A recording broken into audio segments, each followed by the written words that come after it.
Kasako Media, tunaangazia maisha, tunaandika kesho. Rais wa Namibia Netumbo Nandi-Ndaitwah ameiongoza nchi yake kufikia hatua muhimu ya kiuchumi baada ya kukamilisha malipo yote ya deni la shirika la fedha la kimataifa IMF.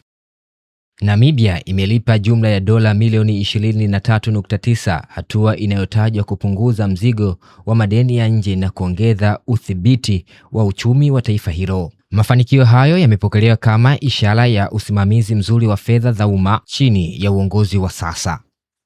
Kukamilika kwa deni hilo kunatajwa kuipa Namibia uhuru mkubwa zaidi wa kifedha, huku serikali ikitarajiwa kuwa na nafasi pana kuelekeza rasilimali katika miradi ya maendeleo ya ndani.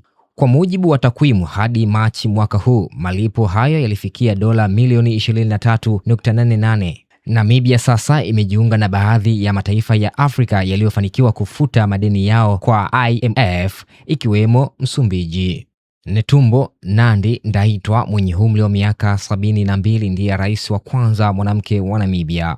Aliingia madarakani mwezi Disemba 2024 baada ya kushinda uchaguzi kwa asilimia 57 ya kura, huku mpinzani wake wa karibu Panduleni Itula akipata asilimia 26.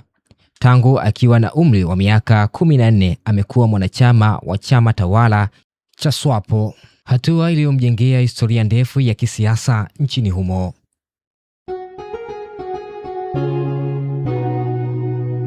Kasako Media, tunaangazia maisha, tunaandika kesho.